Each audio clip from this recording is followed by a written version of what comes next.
Hello everyone, my name is Misha. Welcome. I'm the head of AI development at ISLife. Artificial intelligence and machine learning development is one of this company's most important projects because we are building the company for the next 50 years. We use AI to automate and optimize operation with three goals in mind: increase in operation efficiency, increase in standardization, and inspiring innovation. Today I'm going to present you our AI portfolio, which has 4 products. The AI Scribe, AI Prior Authorization Assistant, AI Call Center, and AI Research. Our first product is AI Scribe. So to give you a background information, a scribe is someone who summarizes and documents a conversation between a doctor and a patient during a clinical visit. So we want to automate that for 2 reasons. One, human resources is valuable and we want to put them to good use. Liberating our teammates from repetition will not only make them focus more on the patient-facing aspect during a patient interaction, but also free them time and energy to do more inspirational and innovative work with the help of the 4th product, AI Research. The second reason is that we want to enable modular deployment. We are in the phase of rapid expansion and we want our other locations to reach the same high standard we are right now with as little time as possible. So with our motivation in mind, the use of this product has 5 steps. The first step is to acquire a recording between a doctor and a patient. This can be done by either using the doctor's cell phone, the computer in the exam room, or a meeting from the telehealth visit. After we have the recording, the AI will listen to the recording and produce a transcription. We tune the model so that it accounts for accents of our providers and our patients. Well, the third step, after we have the transcription, is to append some important but unspoken information to the transcript, like the location and time of visit. Because imagine you go to a doctor, you don't expect the doctor to say, today is June 23rd, we are in Burnsville, Minnesota, and blah, blah, blah. You expect the doctor to say, hi, how are you, how can I help you? So through this step, we append that information silently. The 4th step, after we have the appended transcription, is for the AI to summarize the conversation into a well-formatted medical report. And the 5th step, the final step, is for the doctor to review the medical record and make necessary changes. Now I'm going to make a demonstration. And for the demonstration, you are using actually one of the patients I saw 2 days ago in Kansas.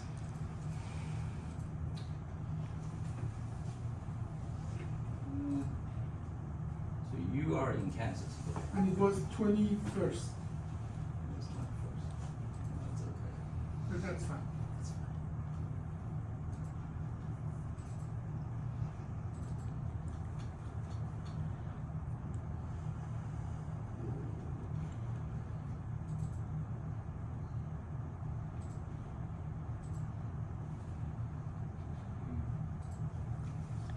So here you can see a bar running. That means the AI is listening to the audio and making a transcription. What I need you to know though, if you listen to that conversation, you cannot make much out of it because of the noises and so on.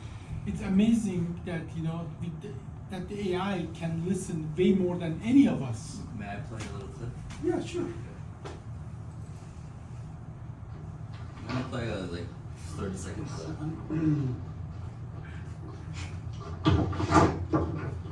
You can go forward. This is my favorite part. I'm not a bossy. What's this? Hi, Sheila. I'm going to just make sure that my assistant is online. Let me know. Oh, I can hear like random noises like. I know. So this is the conversation, and the AI has now listened to it, and now we could generate and copy, put it into Medical somewhere. record is done It's done. from that conversation. Someone is printing this off for you. Like, So at the moment. this is generated right now as we are watching it, and somebody is going to print it out and bring it for you so you can review it now. Go ahead. Okay. And this is the 16th run, or 16th. So Explain what that means. okay, so I think that's pretty awesome, but it's our 16th version of the model, but it gets better from this point. Our AI is able to learn from past practices. Like you see, the 5th step is for the physician to edit the record. So AI knows what's being edited and can feed back into its training algorithm so that it updates itself. We do this by writing a software that records every patient's visit in the exam room. This with patient's consent, of course. And at the end of the day, literally end of the day, 11 p.m., all the computers in the exam room will aggregate the recordings to a cloud location, and on the other hand, grab the perfect formatted medical record from our database, concact them together into a JSON-L file, and submit for fine-tuning. So as time goes, we expect better results being produced and fewer human interventions required. Our second product is AI Prior Authorization Assistant. A prior authorization is a process which the insurance company authorizes a medical procedure prior to it being carried out. And this is a difficult and complicated task because different insurance companies have different policies for different procedures. And those differences are small. They are generally the same, like you need to show these kind of symptoms to be consented for this procedure. But if you miss their game, they're gonna deny your request. And as a result, we spend more time waiting and appeal for that patient are in more pain, and we're not utilizing our resources. So we created an AI to look through every document in an application form, so that the AI will have a confidence score for this is medical record, this is imaging, this is impression, this is findings. And it can red flag anything that it deems missing. For example, we submit a packet of documents to any insurance company, and the AI say, hey, you might be missing the most recent lab result, and our prior auth team can act accordingly. We are in the process of upgrading our file system so that ultimately we want AI to fetch the files on its own. That's pretty neat.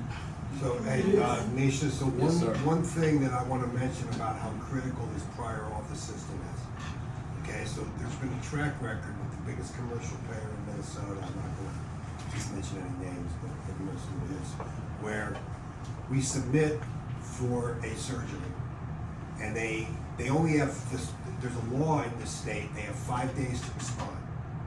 Okay, they reflexively deny. Reflexively. So 10 out of 10 times when we appeal, which they have 90 days now to review, it's overturned. So my first question to my people was, why aren't you submitting all the information that you submit on the appeal in the initial request? Oh, we do. Okay? Having a tool like this gives us the ability to truly document this activity, so to speak. And I mean, quite frankly, I'm thinking like a lawyer, but class action lawsuit on behalf of the members of Blue Cross Blue Shield of Minnesota, because their payer, to whom they pay, every month, their premium, is delaying much needed care. So I'm already using this in my mind to craft that. But thanks. Yeah, of course. Thank you for clarification. Our third product is AI Call Center. Every day we receive hundreds of calls from patients and potential patients, and about 80% of them are repetitive. They ask things like, can I be treated? Or like, I'm feeling this, is this normal? When can I take a shower? So we want to automate that because they are repetitive by nature, and we have more than 1,200 patient testimonials, whereas Dr. Abbasi explained to the patients things that they might ask. And we have an AI to loop through all those videos so that when encounter a similar question, they know how to answer. And this call center AI is able to speak like a real human. Like, we are far advanced. It's not gonna be like AT&T bot or like Wells Fargo bot that really annoys you and play you chilling music. So That's the third product. Our fourth product is AI Research Assistant. So this one is fundamentally different from the previous three because it utilizes unsupervised learning. So a supervised learning is where there is a right answer.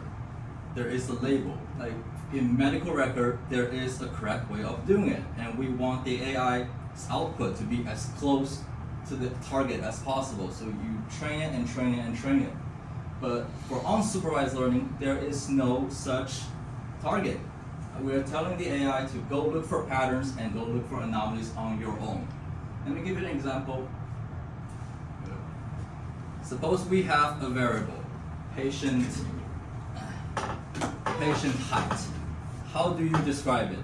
You're probably thinking, well, I'm going to put it in a histogram and see the distribution, see the standard deviation, and draw some conclusion. And if I see some patients that's 10 feet tall, then there might be a mistake. If I see a cluster of patients that's 10 feet tall, it means either we have a systematic failure or we evolved. I don't know. That's Well, looking at that not, I think we evolved. Let's now add another variable, weight. We put them together. How do we do that? Maybe now we have two variables. We have two dimensions, an XY plane, and you can see the data probably scattered in a circle or an upward trend eclipse. Because the taller you are, usually the heavier you get. And suppose we add a third variable, like surgery time. And now your data is not in a circle, but in a sphere, an ecliptic or a sphere. But if we start to add more variables, it's difficult for us, for our human brain to understand what that means. But it is mathematically trivial and very easy for the computer to understand. So what we're doing here with this unsupervised learning is we add random but meaningful variables into our patient. We select random but meaningful variables and we vectorize them in a certain way. Well, a lot of things can go into this, like normalization or transformation, but we vectorize our patient. And by calculating the distance, Euclidean distance between the patient vectors, we can cluster them into any number of clusters. And then we can ask the simple question, why? Why is a cluster like this? Why is a cluster over here? So these are the questions that triggers research, that inspires free inquiry. And one use case that we're doing right now is we're using this unsupervised learning to refine our InspiredSpine multidimensional protocol. The multidimensional protocol is our protocol that decide whether a patient goes on certain paths of treatment. This is made with decades of experience from our surgeon, but we are using unsupervised learning and 10 years of data, around 20,000 data points, to validate and refine this protocol so that our surgeons in Minnesota, in Texas, in Kansas will follow the same unified approach to spine. And that concludes my presentation. Thank you all very much. And,